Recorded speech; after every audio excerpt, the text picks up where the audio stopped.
and I think that for me that was the turning point when I started to realize that I can make these changes for myself. There's a great reward. I feel great. I feel strong in my body. I feel a mental resilience because I'm disciplined, I'm dedicated, I'm committed. This starts to trickle into my relationships. My relationships are healthy. This is Life Alchemy, and today we have my brother and neighbor Pablo. Pablo has been a life design architect and team coach for over 15 years, implementing cutting edge teaching methodologies based on yoga, functional movement, and the psychology of truth. In this conversation today with Pablo, we dive deep into what were the triggers, what was the catalyst for him to make the quantum leap from living a life of abuse and not shining his truth into sharing his gift, designing the life of his dreams with his family, and supporting others into designing the life of their dreams. I'm really excited for this interview. I'm sure it will enlighten you with bits of information to support you on your journey in this life alchemy journey. Pablo Lucero, what a pleasure to be in your temple, in your house. And we're just trying to get to know each other, but we're neighbors. We're sitting in Costa Rica, Mm. and I'm very excited to share your story and your philosophy and your movement to the world. So, what a pleasure. Thank you for making Thank you. some time. Thank you, bro. It's an honor. Mhm. Thank you for inviting me.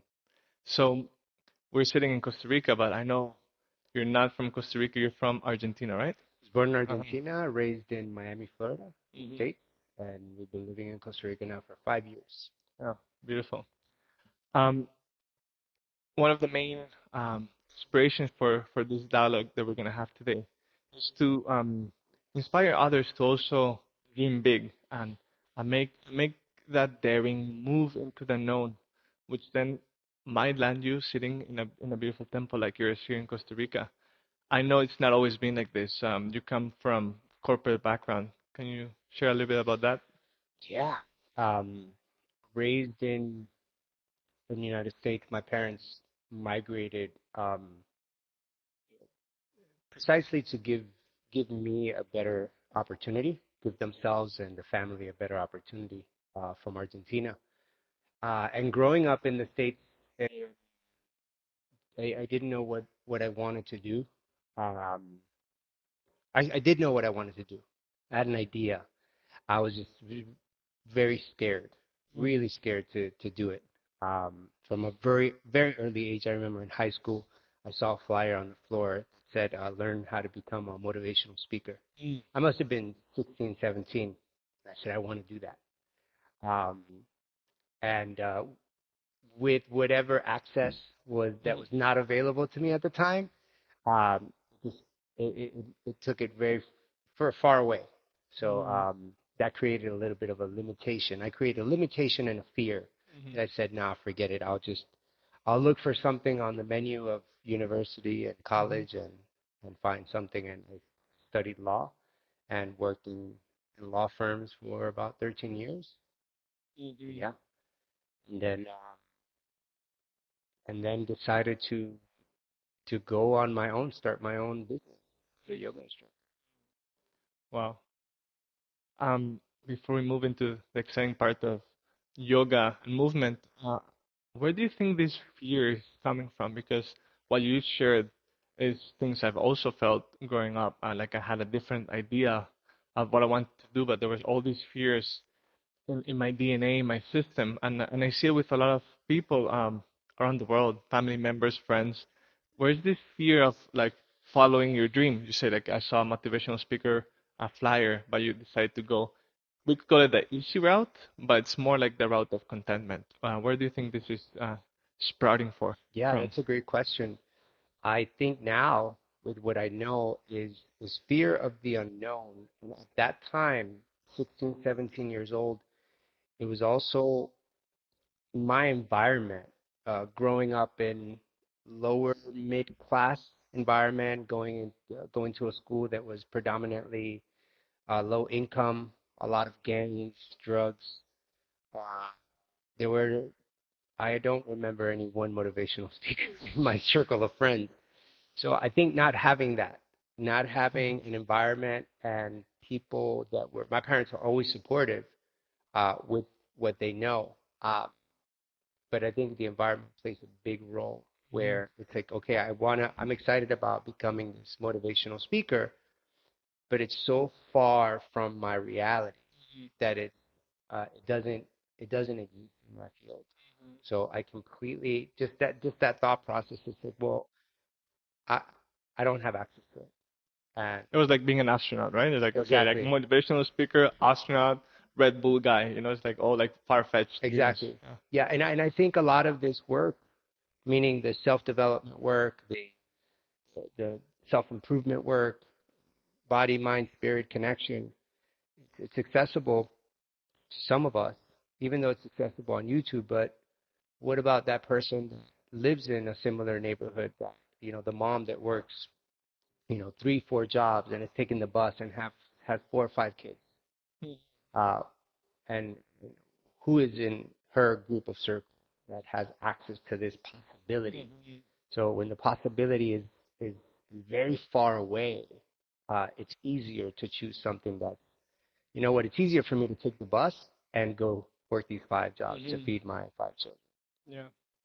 I got goosebumps as you were saying that because I find like it's a very common topic about first going to the education. You said in school, like you were like in a maybe like mid or lower income school. Like I was never taught either to dream. Nobody ever asked me like, what's your dream? What makes you happy? They were just telling you to follow this, to be content and happy for what you have, and to maybe meet the expectations, but not your expectations, the ones of your parents, society. Um, and I feel that's the root. We know that like the first 7 years of our development is probably the most is where most of the programs or paradigms or beliefs are incorporated into our DNA, into our being. But it's really radical how it's also a possibility to break free from that. And suddenly that was out of your periphery, out of your scope of reach. Then what happened? Because you followed your parents' expectations in one way, you went into the corporate world. You were a lawyer, right? I didn't graduate from law school, Uh, but I started working in law firms when I wasn't even old enough to work. I was 15. mhm, So by the time I graduated college, uh, barely with an associate's degree, mhm, which took 2 years, it took 4 years. Um, I was getting paid more than the lawyers that were just graduating law school. So that was a cushy job. It was oh, that's easy. amazing. It was easy. Uh-huh. And it was based on the experience that I had. Mhm, I started from a very young age working in the background and doing mhm, the things that most lawyers don't get a chance to do when mm, they graduate. So you were already kind of like hacking the system in a Absolutely, way, right? Like you were not waiting absolutely, to get the degree to enjoy the benefits. absolutely. Okay. And I knew I didn't want to pursue law, Mhm. so that was another turn off, especially because I had been in the field for so long. Mhm. And what was the turning point? What was like what happened in your life that you decided to like you say you were comfortable, you were making more money than many of the lawyers, you didn't have to do the same work. What was the trigger point? When I started meditation and self-development work at 18, um, it was there was a I was looking at the world with curiosity that there was something more to life than just going to a structure and picking something off the menu that best fits what I think I would enjoy. And if I don't find it on the menu of education, then I have to find something because I need to become a professional or I need to become educated. Uh, I realized from a very early age that there was something, and maybe it was a feeling. I don't know what it was, but I was always attracted to Eastern philosophies of Buddhism, yoga, um, meditation, that culture. I was so attracted. I mean, my first tattoo was an Om tattoo on my chest Hmm. before I knew what it really meant. I was just old enough to get the tattoo, but I was not. mature enough to even know what it meant. So the symbolism of these esoteric practices and spirituality, I was always very attracted. So the turning point for me was from the moment I began studying, I knew that that was not it. I just had the feeling. And the same thing when I was hanging out with kids that were getting into trouble. I knew that that was not my life. It's almost like I can see myself doing this stupid thing. I know that this is not it. Um, Being stubborn and ignorant, um, I had to go through the process of being in a field of law for 13 years that I didn't like to really eat my shit. Really, it was like this is it. And it wasn't until I kept on coming in and out of law firms, Okay. and not knowing how to navigate what to do. Uh, Obviously, there was something telling me I don't want to do this. What kept you there though? The money. Money. It was easy money. It was Mm. so easy, so easy. Um, a lot of money, too much money for my age, too easy.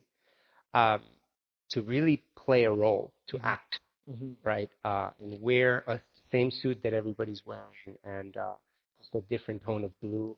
At the same time, you were aware that it was a game, a role that you were playing, right? Absolutely, I Okay. was absolutely, I was aware. Um, and I would intentionally I would quit or sabotage my job to get fired, and I would end up doing odd jobs, construction, um, working at restaurants, valet parking, and I would find that little space of freedom, right? And I'm never gonna forget like the last odd job that I had, or not even odd job, just a job. I was doing construction, caulking a window 27 stories high, and I get a call from a recruiter to interview for one of the top law firms in the world, top 17 law firm in the world at that time. And I said, sure. She's like, it pays, 65 to 75,000 a year, and I'm getting paid $10 an hour in construction, happy as can be. And when she said that, I said, all right, when's the interview? Um, and it was that moment where I said, well, why do I keep coming back to something I know I don't want to do? And my transition was the realization that I had to fall in love with it. I had to fall in love with myself in order to transcend it, to let it go. Because I'm asking myself, what's the lesson here? And it was that. So I had to fall in love with myself in it, be myself completely in it, because I knew that if I just fight it or resist it, I was not going to learn the lesson. And that's when I was able to completely retire from that work environment. Wow. You had to fall in love I with had to yourself. fall in love with it. And I guess that's for any kind of like radical transformation. People that look to lose weight, they can do any diets or courses or workshops, but until they don't love themselves, obviously nothing's gonna happen, right? It's just gonna Yeah. be like you're gonna end up in cleaning windows or any other odd job, in their case eating like junk food or whatever. Was there like a specific practice, a specific moment that created that self-love awareness? Because it's really interesting to see that you were aware, like that. I always say that's the first step of any kind of transformation. Uh, Even before falling in love with yourself, is like becoming aware of your life from a third person perspective Hmm. kind of thing. And you were aware through the whole journey, like, okay, I'm doing this for money. I can play the game better than many, and I don't even have to like follow the rules of the game. Hmm. But until you fell in love with yourself, you were not able to really let go of that game. Yeah. What was the catalyst for that Well, self-love? first thing is counterintuitive to fall in love with. For me, it was counterintuitive to fall in love with myself being in a job I hated. So having that recognition, and not just saying I'm just going to throw the towel, and learning how do I fall in love with myself. It's well recognizing, well, what is it that I'm not in love with? And it was part of me that was not meeting my own expectations of being myself fully. I was afraid of being myself. So, of course, if I'm afraid of being myself and showing up 1000% authentically, then there's a gap. So that was the first step. And for me, there was that Monday that I was on my way to work and I was doing a meditation. Traffic was 2 hours, hour and a half to work, and an hour and a half back home. So that was the time that I would meditate and dance in my car and just really enjoy myself. Um, and something would change when I would get to work. It was like, I hate this fucking job. I can't stand these fucking people. Everyone's miserable. Everyone's acting a role and they suck at it and they don't want to be here. Not everyone, but for the most part, stuck in offices and little boxes and fighting because law is about arguing, fighting, disputing. Of being right. Only one party can be right. My Yeah, brother's a lawyer. He's like, Jose, I get paid to be right. that's it. And there's only one truth, it's my Right. truth, right? And you're That's getting it. paid good money, so Right. you're going to fight for it. Exactly. So, it was that moment where I said, how can I be, carry this mood of being in my car uh, and being joyful? How do I carry this mood into the office? So for the first time in the 13 years of my career, I showed up to work and I roll up my sleeve. Mind you, I'm tatted from my hands to my neck. Rolled up my sleeves, um, took off my tie, unbuttoned my shirt, the top button, and just and that in itself, that act of self-love, of me needing more space, me needing to take up more space in that environment changed so much because I walked in there in a new way. And I said, I'm not going to lie to myself. There's nothing to do. I'm not going to make up something to do, and I'm not going to pretend I'm busy. So when I got to my desk, I just relaxed. I had my coffee, and I'm just relaxed. And I'm looking at my desk. I hadn't even turned on my computer, and it felt like Matrix hadn't come out yet, but it felt like the Matrix. I can see this stage, and I can see myself in it, and I can see and reflect how I can be who I want to be in this space. Um, and the attorney I was working with at that time comes in immediately. Instead of saying Monday morning, instead of saying good morning, he just goes right into work, and I'm just relaxed. I look at him. I said, "Hey, Greg, good morning. How's your weekend?" And he just got thrown off. At the time, he can see my mala prayer beads. He's like, "Oh, I didn't know you were into meditation." I said, "Yeah." He's like, he sees my tattoo. I have the Buddha. He's like, "Oh, you're into Buddhism?" He's like, I lived in Nepal. I spent some time in Nepal." He's like, come to my office. Let's talk." I hadn't talked. I didn't know who this guy was in like 4 years. And finally, next thing you know, we're in his office. He's telling me stories about all his time meditating in Nepal.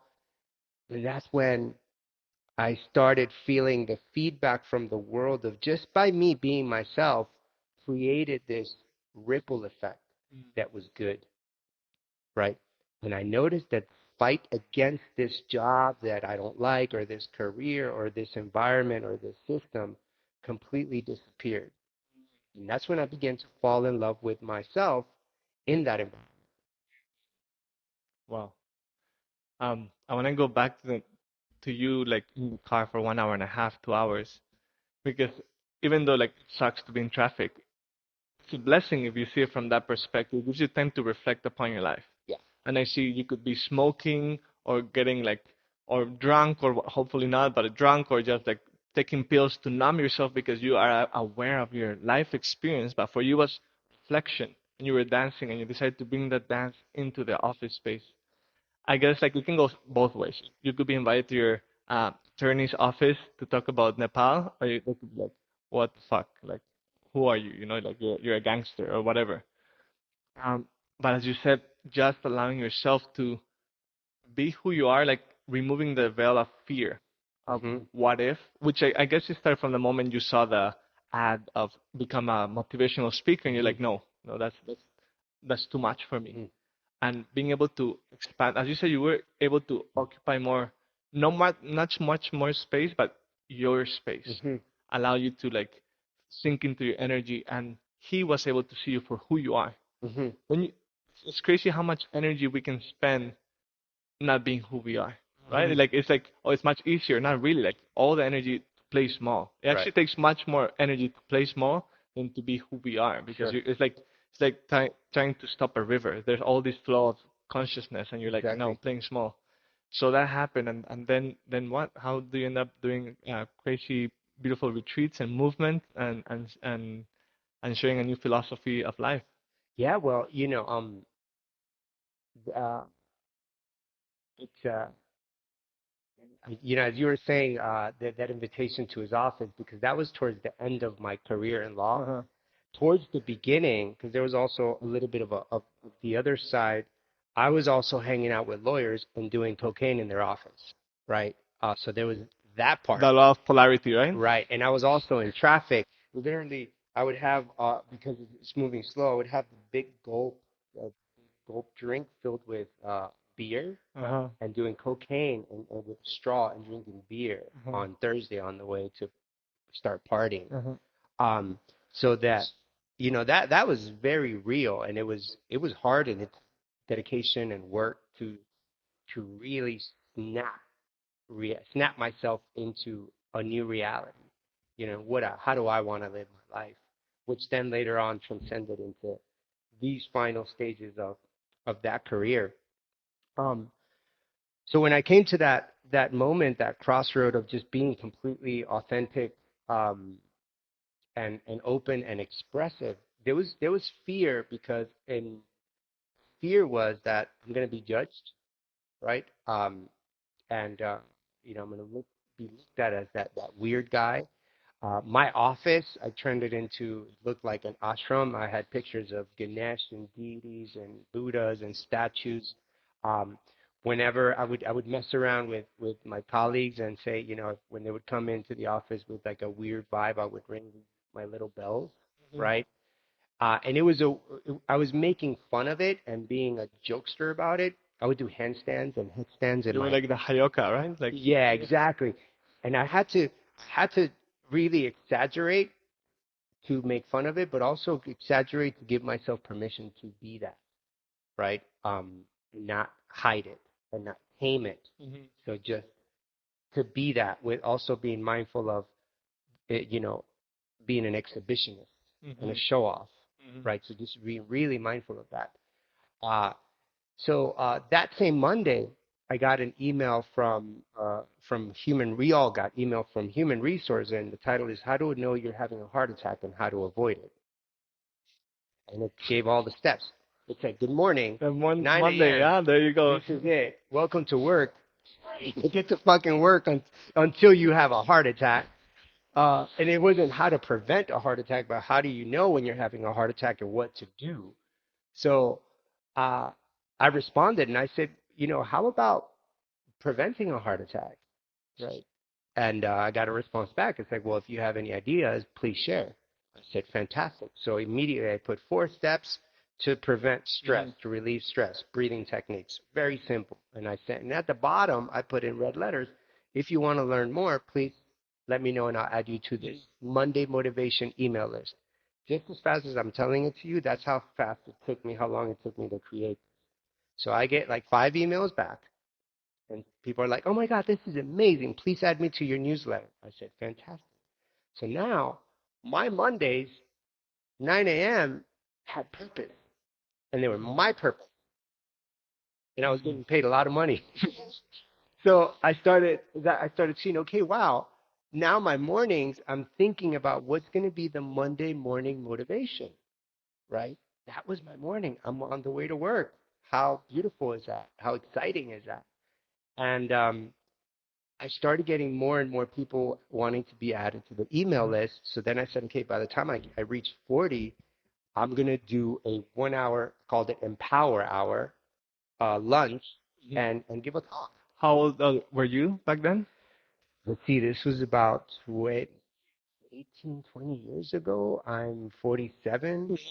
So, um, So eventually I got 40 and I did, I started doing these Empower Hour motivations, inspirations, and relaxation techniques for lawyers, right? And this was before the big boom of yoga Mm-hmm. and mindfulness Mm-hmm. and wellness in the Mm-hmm. workplace in a sense.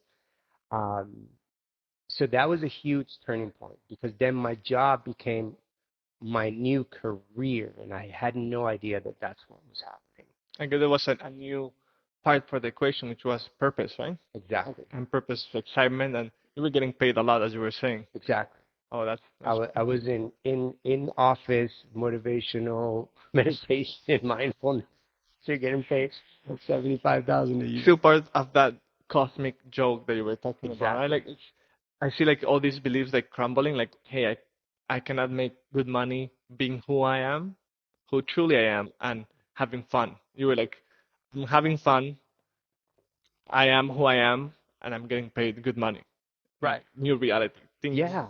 And it was not, it was just the intention was always to just, I got a little glimpse of what happens when I am 100% myself, transparent, and express my passion for life Mhm. and my inspiration and motivation for life or whatever it is, how much of an effect it has on me.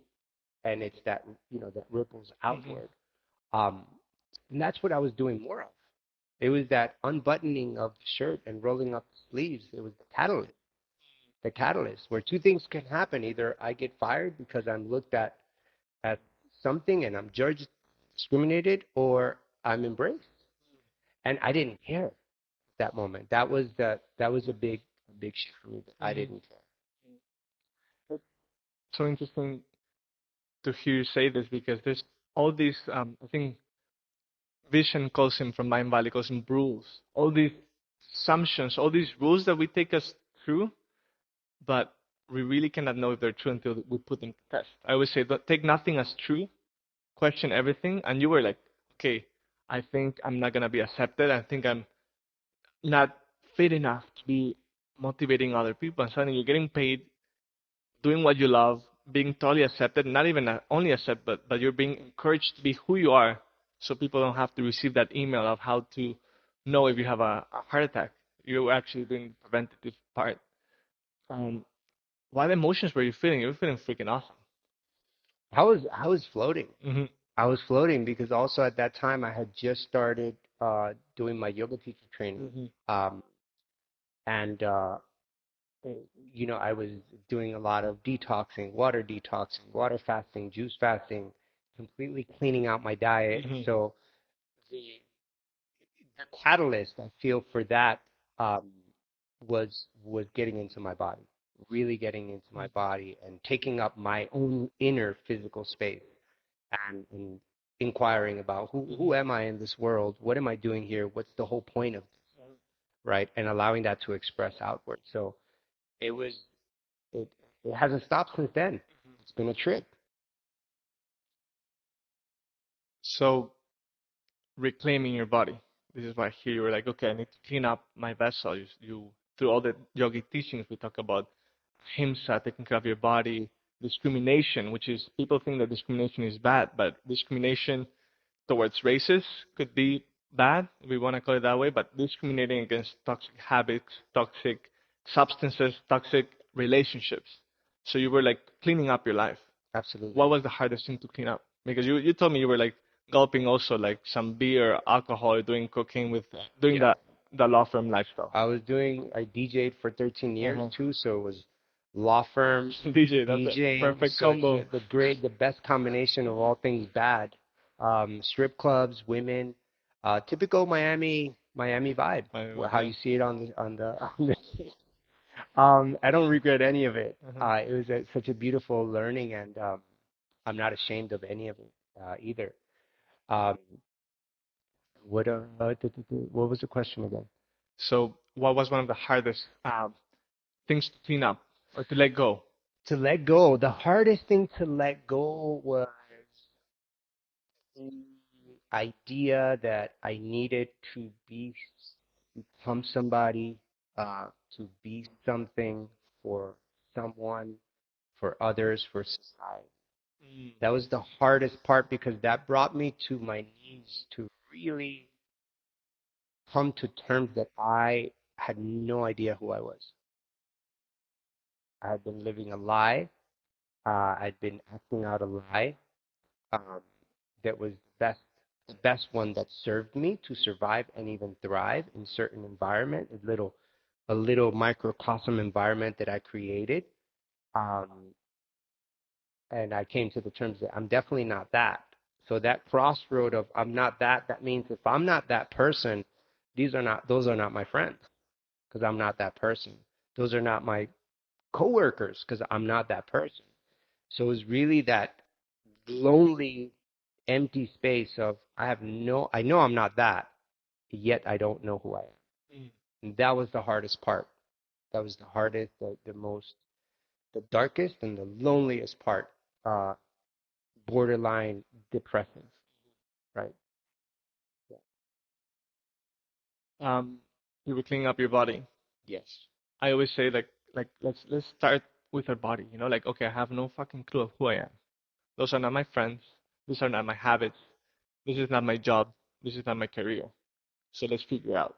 And I find like cleaning up my body through diets or not more diets, cleanses and fasting. What were you feeling when you started to clean up your body? Because you were coming from a very abusive, to call it something, Mhm. lifestyle. Mhm. Yeah, what can you share with people watching this and like I'm way too deep in this. Some people think that because they're doing way too many drugs, unhealthy diet, that it's too late for them. What can you share about your experience with food detoxification and fasting? It was something that the only thing that was new about that is the quality of the substances that I was abusing now because I traded cocaine for wheatgrass, Hmm. and water. Hmm. So it's like the pain is pain. For me, it was like it was the same. I was same relationship of pain of not feeling good, feeling hungover, right? That was painful. So now it's like feeling uncomfortable because I'm hungry. It's still painful. So associating the pain is the same. The only thing that changes is this is really not good for me, and this is good for me. Hmm. So coming to terms with that um, was a new relationship, and that's when the process. I just was very strict and very aggressive Hmm. because I would fast every month. Started with 3 days. The next month moved up to like 5. The next month all the way up to 17 days. Water fast, right? Hmm. Juice fast, and then every month after that I would fast. And when I would eat, it would just be raw foods, raw veggies, raw fruits. Um, and then when I would eat something that was more of sustenance, it was cooked, warm, mainly vegan diet. So I was very rigid. I was practicing 3 hours a day, if not more, right? Doing a lot of sweating, a lot of sauna and heat. So putting my body to a whole nother extreme of pressure, extreme pressure, and it felt amazing. Amazing. Yeah, because what I did, I substituted the addictions, Yeah. right? So the distractions instead of going outward, the distractions were about going inward. Hmm. So that became my distraction. My distraction was torture my body in a way that is good for me, Hmm. and the reward was amazing. Is amazing. Yeah. Yeah. Literally, you were like one. I could say that is more from like a conscious space. You were doing things to please others, to please the system, to please whatever, the ego, whatever. Now you consciously were creating all these steps, all this structured lifestyle to be able to maybe figure out maybe perhaps who you were Hmm. and where has this taken you so far. It's a constant discovery. It's a constant play. Um, Even after so many years of doing all the fasting and the detox and going vegan, um, once the system is clean, I feel it is, it's an adjustment where it's like I don't have to live my life, my entire life Hmm. this way. I can adjust. And now I know the moment I started incorporating meat, I started to feel my body respond because I became very sensitive. Um, so just like anyone, if we eat a lot of meat, if when I ate a lot of meat and went vegan, there was a change that was challenging and also amazing. So now I'm, many years vegan, raw, fasting, and I incorporate a little bit of meat. It's an adaptation process. It's a little challenging and it's also amazing. So it started to become where I emptied out a lot. I became debt free in less than a year, right? I repoed all my toys, cars, and motorcycles, sold condos, um, moved into a simple one bedroom apartment, paid for my car cash. So I had zero debt. My entire life was simplified, right? And Jordan Peterson talks about this, about starting to reclaim order from what's proximal, most proximal to us. And at that time, I had the blessing that since I had started self development work since I was 18, I can more or less, navigate the information and use it towards my advantage. Um, so yeah, So from complexity, fine dining, cars, motorcycle to simplicity absolutely. and Empty, empty, empty. empty simplicity. And how has this simplicity, this going to the extremes of like consistent fasting and raw food and all this? Because I feel like we always have to go to one extreme to then find the balance, right? You need to really see what life is without any of the other attachments to really start to get like a baseline. That's I Mm-hmm. think what you create a baseline, Mm-hmm. and then you start to incorporate new things. Okay, now I put some meat, but it's not out of need. It's out of like experimentation to see how much my body needs. But all this within the mindset or framework of simplicity. Mm-hmm. Um, what is this framework you've created? I know it's three pillars, which are simple, Mm-hmm. but not always easy, right? Absolutely. The three pillars is, self-reflection, um, action and responsibility, and surrender. Mm-hmm. And the fourth pillar is repeat the three pillars, Mm-hmm. pretty much. It's not it's something that I've adapted, but these are all teachings from you know indigenous Yeah. cosmology, yoga, Eastern philosophy, pretty much indigenous. I mean, everything has already been said, being shared, Exactly, but exactly, we give our own interpretation, our own wording that supports us and supports the people we exactly. can share with. Uh-huh. Absolutely. And that's it. It's a self-reflection, taking the time to say, if I don't know what's going on with my life, I need to start to do something about my body. Mhm. And this is going to start immediately to change my perception of life, which immediately is going to reflect on the way I relate to people, which is immediately is going to bring me back to myself, right? And that's another trifecta, Mhm. right? And sometimes we don't know, I don't know what's wrong with me. Maybe I'm feeling a little low some days, or I'm looking at life and looking to adjust. If I don't have the answer or the guidance, the first thing I do is I reset, readjust my physical body. But maybe I would start waking up a little earlier. Maybe I implement longer meditations or some style of meditation. Maybe go for a walk. Maybe I go a little bit more intense on my workouts. Maybe a little bit more restorative, more stretching. But I always start with my body. Body. And I think that's, I was doing yoga. I also started my journey with yoga and meditation, more hatha based. And I feel like it was a blessing, but many people start straight into just meditation, for example. And I feel that's a missing link that has happened for hundreds of years, if not thousands. Like we've we know everything's within, and many people in the new age spiritual realm, they just want to activate the kundalini and the visions and inner realms, but we're humans and we have this body vessel, and if we don't reclaim our body, how the fuck are we gonna navigate this world? Like, yeah, you can Exactly. have like powerful visualizations, but as soon as um, somebody throws you a jab, which life will happen, it's not that they're throwing to you, Hmm. but that's how they're responding to the world, you crumble, and then not even Hmm. your meditation. So like taking ownership of your body, and that's what you do through your movement classes. We just had an epic class earlier, and it's like I like how you started the class. You were like, let's prepare our body to like also access those smaller parts of the muscles that we don't usually axis that we neglect, Mm-hmm. and how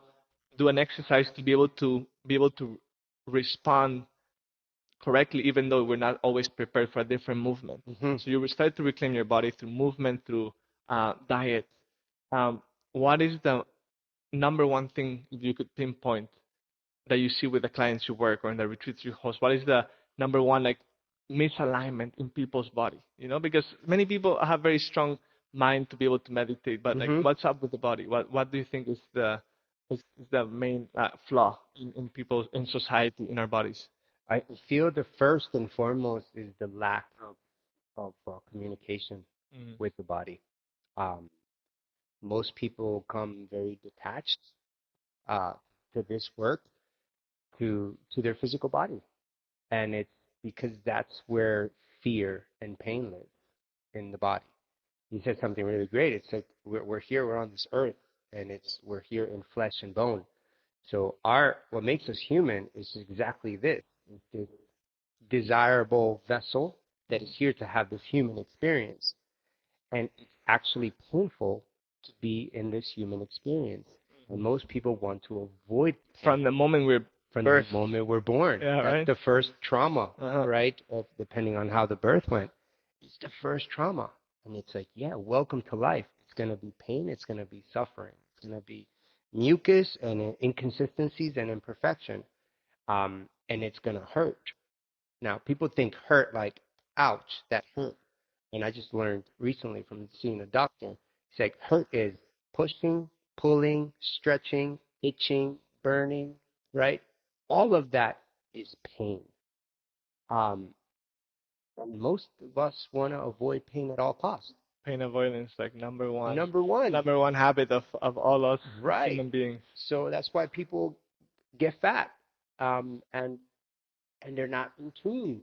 So how can we even know what our thoughts, what our mind is thinking Hmm. like if we don't know how we feel in our belly, Hmm. right? How do we know what we want if we don't know what we want to eat that's going to be good for us, right? So I feel the first inconsistency and misalignment is the connection with the body, and that's also fear of navigating the ego, because our ego, my ego, lives in this vessel Hmm. that I created to express myself. So I need to use it, right? Hmm. And there's this big misconception of like, oh, drop the ego. It's like, it's impossible. Hmm. The Dalai Lama needs the ego every time he gets in front of the camera to speak. It's a managed, controlled ego, Hmm. right? And that's practice. Right? Yeah, I always say like, um, many people come and they're like, I wanna have an ego death experience. I'm like, you might have that experience if you have a near death experience, if you smoke Bufo 5-MeO, it's the momentary. But we need the ego to interact. That's what creates also the thrive to desire to create. Like, the problem is when you are ruled by the ego and the ego is not ruled by the soul, by Mm-hmm. spirit.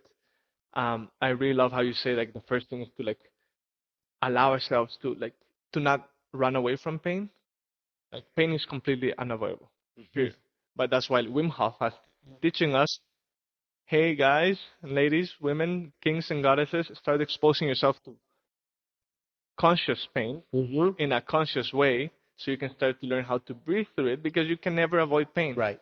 I mean, we take pills, it helps a lot. We Mm-hmm. we watch porn, we drink alcohol, we do Mm-hmm. drugs, but pain doesn't go away. Yep. And the sooner we start to learn how to feel the pain but not make it ours, allow it to Mm-hmm. flow through us, Mm-hmm. I truly believe it gives us that power over human experience. Mm-hmm.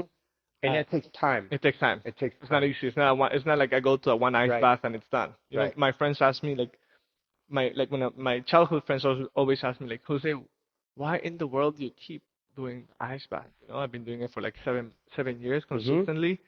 I'm like, because life never stops. If I Exactly. stop training my mind, I'm not expecting anything but in my life. I always expect blessings, synchronicities, and teachings. Yeah. But life is life, and things will happen. Shit happens. And if I'm not prepared mentally, emotionally, and physically, that's why like getting strong. I decided to start to get strong, like with kettlebells and all of that. Then I'm not prepared. Yep. And opportunities always come, but if we're not prepared, they're just missed opportunities. There's no Exactly. such thing as luck. So what is the first thing you do? Like, somebody is watching this and they're like, Pablo, my man, I need like I feel terrible. I feel like shit. What would you? What's the first step for somebody coming to work with you? First thing I tell them to do is my first process with my clients is start clearing and cleaning, right? Everything from the outside in. So start with the refrigerator, with the bodega, right? With your closet. Start donating. Spring cleaning times 1,000. Clean your car. Clean everything that's closest to you and clear it out. And then from there, we start simultaneously working on the inside. If you look at food, it's not about what can you eat, but what do you start eliminating? Because that's the easiest thing. Eliminating. Start eliminating the amount of food you eat. Start eliminating certain foods you eat. Start eliminating meals, right? Break it down to 2 meals a day, then break it down to 1 meal a day. And that's months. Until then, I'm not a nutritionist. Then we start to naturally progress into now that you feel empty space. Because typically, what happens with all my clients, for I've been doing this for 20 years, is they start to feel more space. They start to feel their life more spacious, their environment more spacious. So then the question is, what do you want to fill it with, right? And how does that feel, right? So that's the first thing is clearing.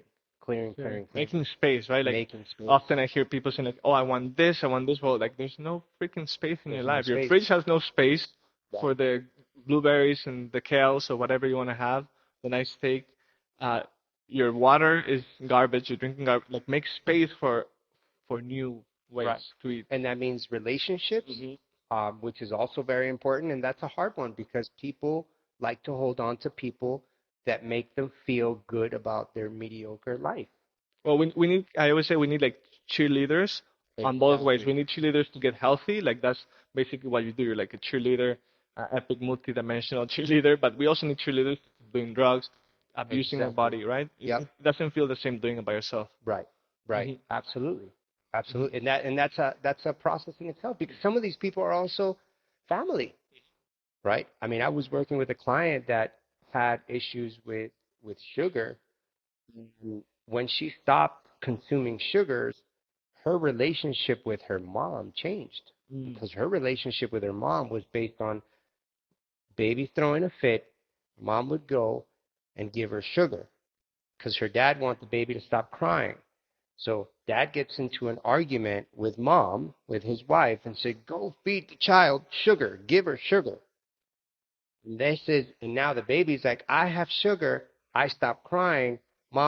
This means mom and dad are not fighting, right? So now it's like sugar is good because there's no pain. I stop crying. Mom and dad are not fighting. Sugar is good. So that was her glue to relating to her family to a certain extent for 30 plus years. So what happens now when you remove sugar? Her psychology, her psyche, and her body saying, red flag, shit is gonna, go berserk. And this means mom and dad are gonna argue. That's reported in her nervous system, right? So now she's got that pain to build a threshold and the mental toughness to get through that.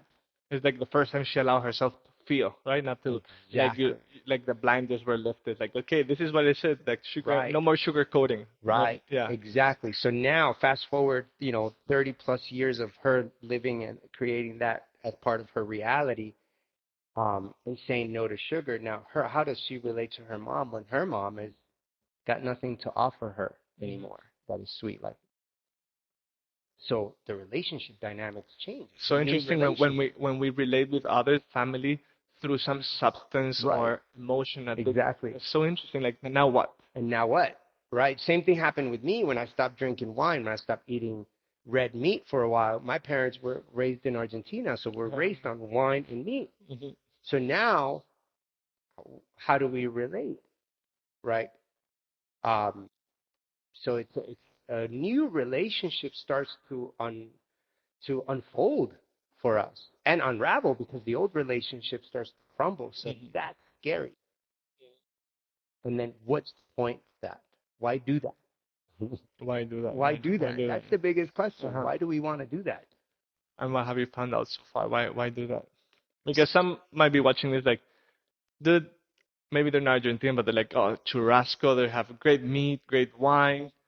Why would you go through all of this? You know, okay, like you didn't want to be as in the law firm, but there's other jobs you could be doing. Why do this? Why go through extreme fasting and not such extreme fasting? Why do that? For me, it was, it is a constant recognition of myself, a, Self-realization. a constant self-realization. There's a constant self-discovery.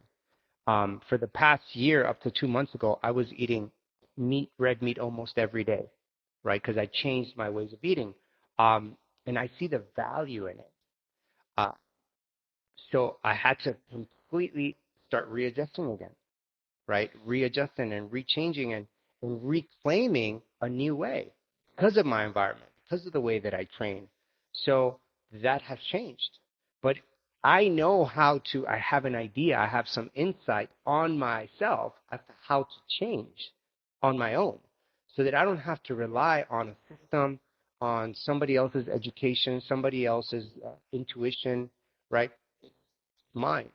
And that to me is freedom. So that to answer the question is freedom. Yeah. No one can tell me what's wrong with me. No one can tell me what's right with me. No one can tell me who I am. I mean, people will try their best in the Absolutely. news, but I think that's the beauty of what you were sharing. Like, why do this? To reclaim our sovereignty, you know, as our birthright, as basically free will. Right. And I feel it's very courageous to have dare to experiment with yourself. You know, like I've also gone through like fruitarianism, only 1 year of fruits, and people were like, "You guys are crazy. You guys are gonna die. Raw food, all these things."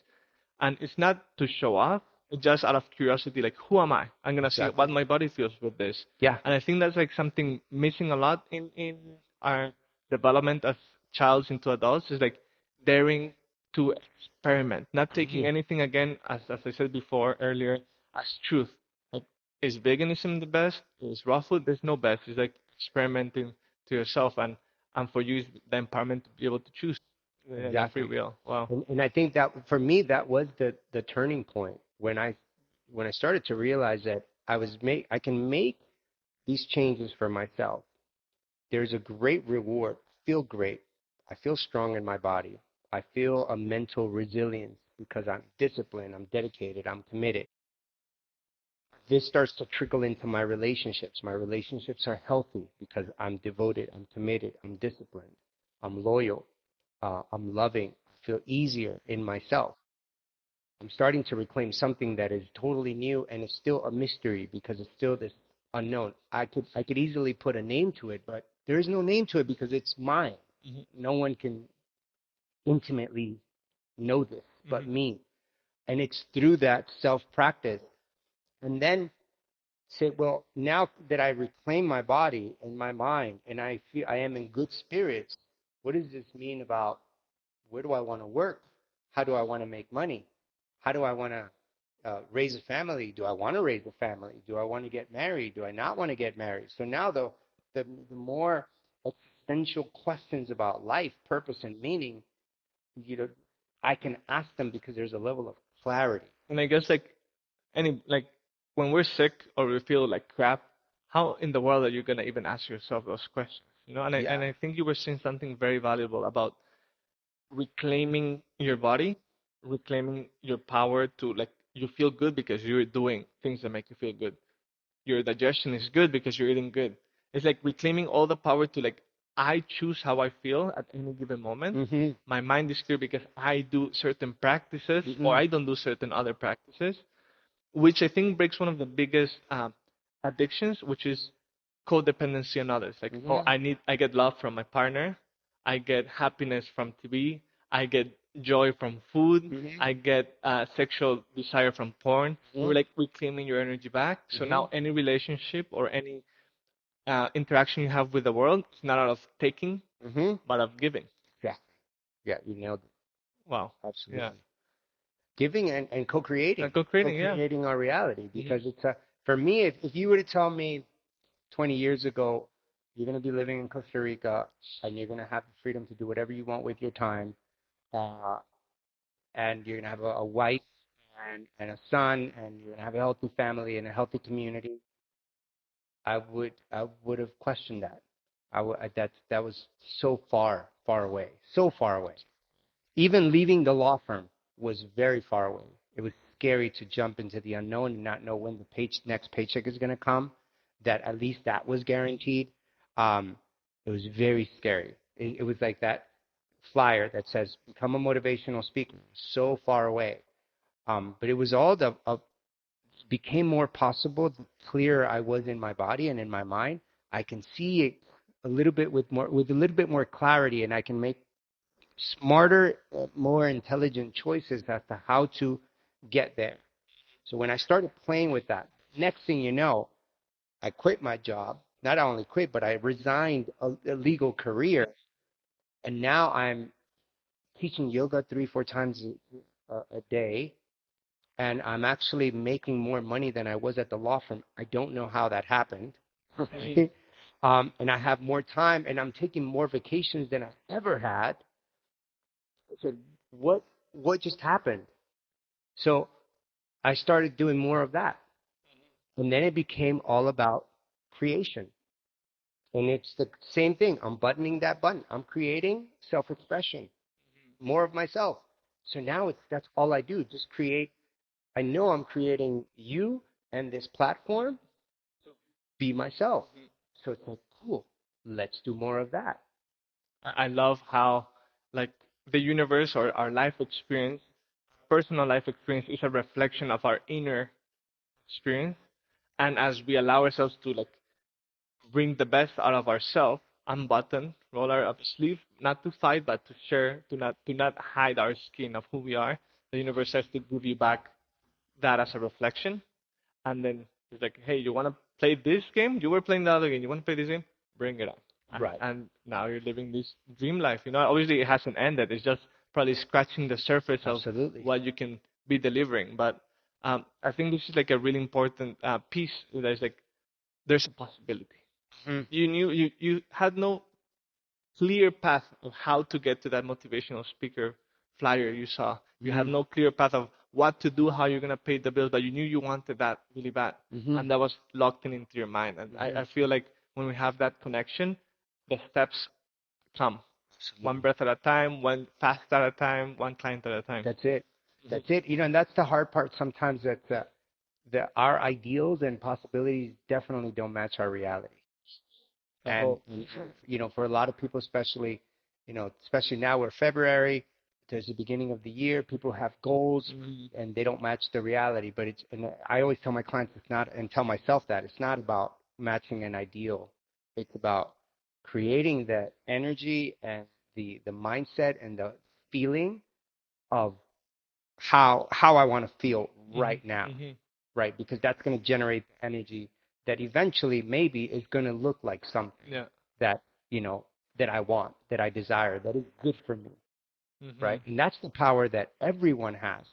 It's just again, how do we, how does that land for that guy that's working construction, and leaves out of there to go work security, Yeah. right? And then gets home, he's riding the bus. What? How? When does that person have time? Make time to just say, I'm going to take just 5 minutes to evaluate where I am within myself and where I am in life.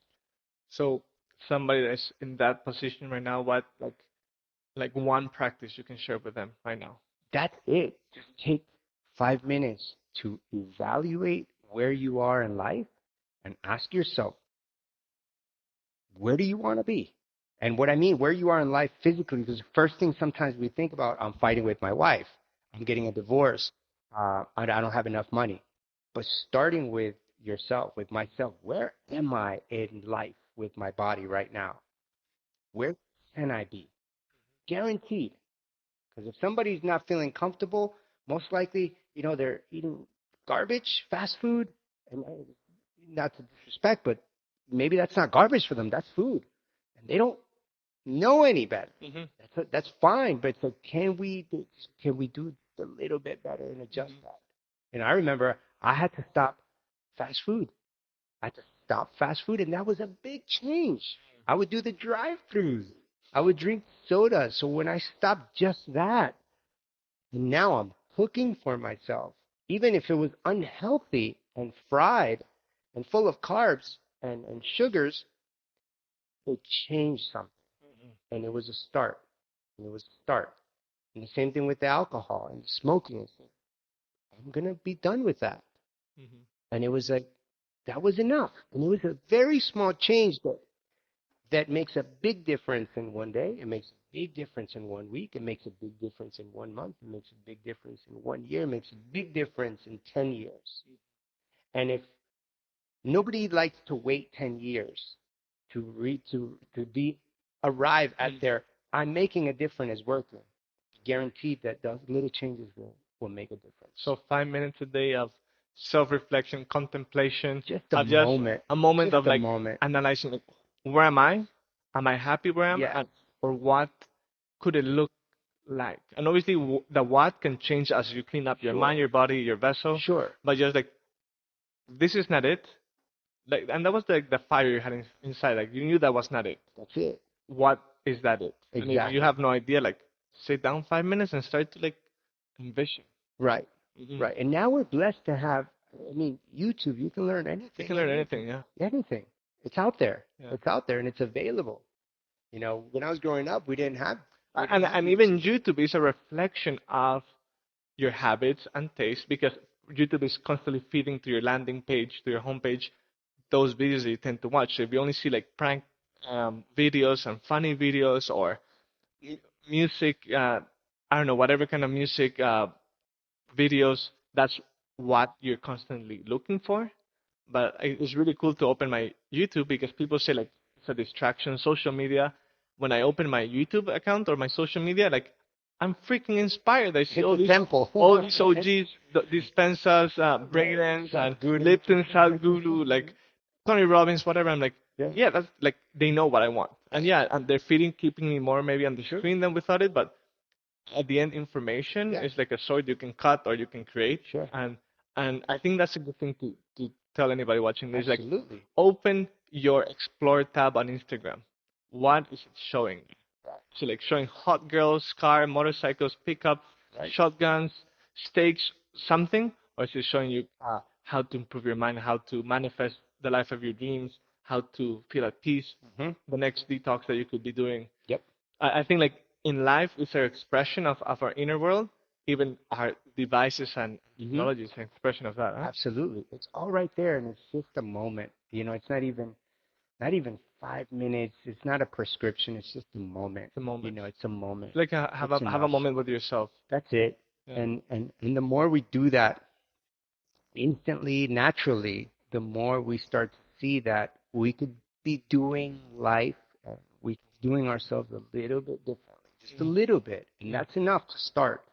To start the planting, watering the seed that is already there, because we all have it. We all know that.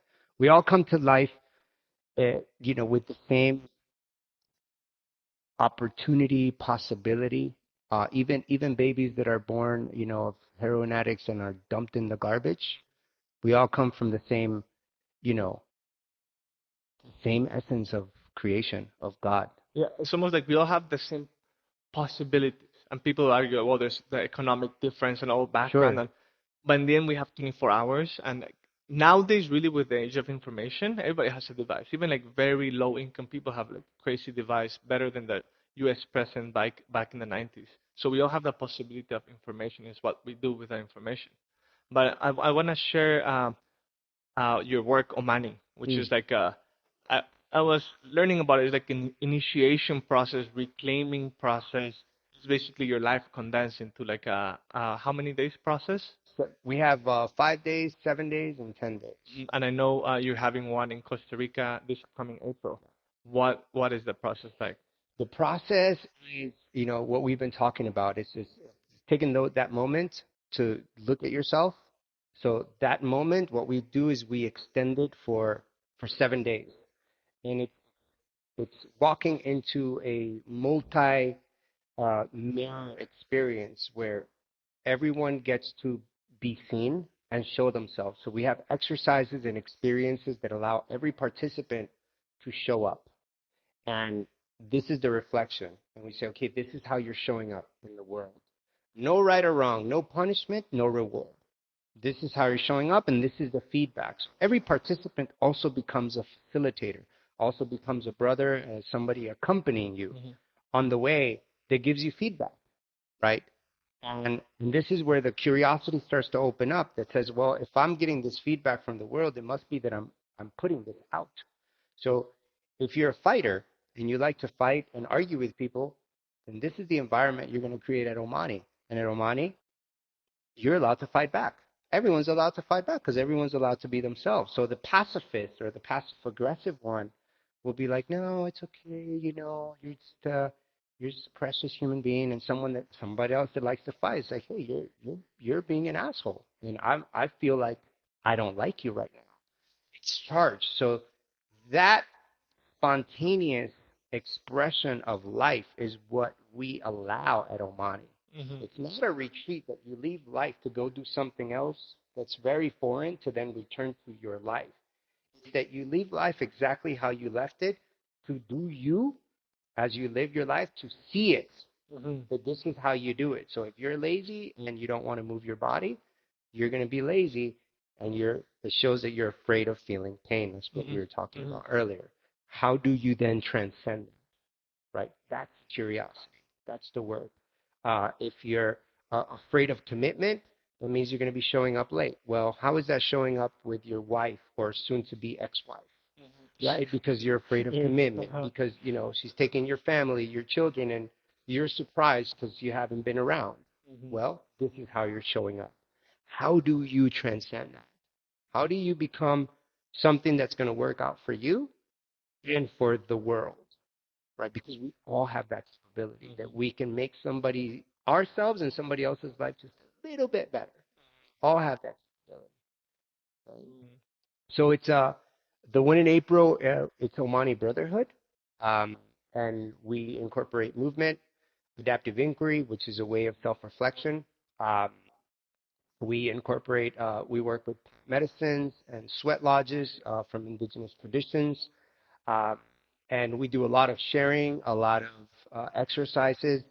Definitely for someone that has already been dabbling in self-development. It's not a retreat, it's a training, and it's challenging, and it's raw, and it's in your face. It's not a yoga vacation. It's not a vacation. It's not an ayahuasca vacation. It's not journaling by the tree, contemplating your thoughts, even though there is a lot of that. But we do it in real time, and it's honest. I use taboo language, and I get in people's faces, and everyone's invited to do that. So it's very confronting. It's very confronting, and it's also very loving. It's only always from a place of love, and that's what's most important. Is that Omani is designed to provide experiences that are going to work for every type of mind. Some people need to be just held. Some people just need to be, hey, you got this, man, and maybe that's all you needed, and that's their breakthrough. And some people need to just get slapped in the face, and that's when they wake up and goes, oh, okay, life is for real, right? So we use all the tools to get every kind of mind that wants an optimal human experience, and the sense of the word that sounds a little cliche, but just to live a good human experience. Well, beautiful, exciting. When you were describing a bit of that, I was like, yeah, you're not coming here I'm not going to be your best friend, even though everything I'm doing is from love. Yeah. Don't expect me to sugarcoat, like you were saying, this lady, everything with sugar just to tell you what you want to hear. You get exactly what you need to live a blissful or like good life experience. Wow, that's exciting. I'm so happy that you're sharing this kind of work. I'm so happy that you had to go through all the ups and downs, to the traffic jams, drinking beer or alcohol, to the moments of dancing in the car, to be able to acknowledge who you are and like spark that inquiry of like, who am I? And I have no clue, but there's a way. And I think that's like I could sum up the whole interview in like there's a way. and Yeah. each one will have their own way, but we gotta like create some friction and tension to be able to bring the light, right? That's how you create a spark, right? That's how diamonds are created. Exactly. They're not created out of thin air. They're created after pressure and stress. The alchemy. Um, before we close up, what um one sentence you could share with somebody that is in deep pain, frustrated, thinking that there's no other way, because I feel like depression or anxiety like makes our whole life experience like condensed into the problems or into whatever we don't want. Like, what could you share with those people in pain and suffering?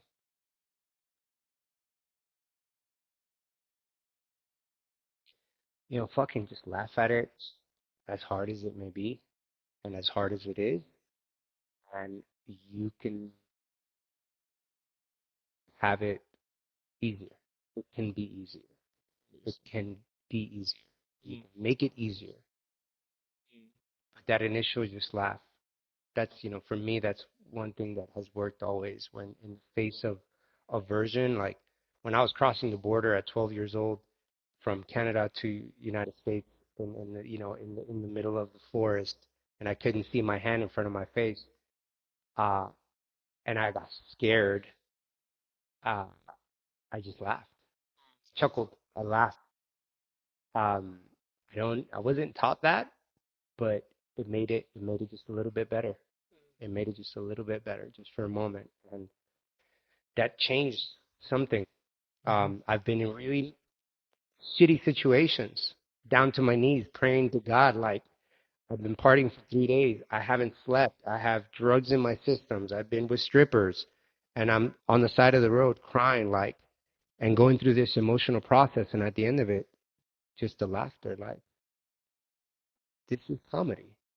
Yeah. It can be. It doesn't have to be so dramatic. Best I can do. Oh, I love laugh a little bit more, huh? Like just get yourself a good laugh and then it changes your energy completely. Good. Yeah. Yeah. Aho, brother. Yeah. Thank you so much for sharing with us your Thank you, time, bro. for sharing your wisdom, your nuggets, your your emotions that activate within us, like that there's another way Mm. and there's a possibility, but let's fucking claim back our bodies and our minds Mm. into spirit. Yes. If anybody wants to know more about you, there's going to be links below the video. And your website is Pablo Lucero, which is PabloLucero.io. Yep. And there you can find information about Omani, his philosophy. If you want to connect with Pablo, he's always doing crazy good offerings. I know you're also taking people to Peru. Yeah. They can find more information there. Yep. Thank you, brother, for your time. And I know we're going to have more Thank you. conversations. Yes, please. Thank you. Thank you, bro. Thank you.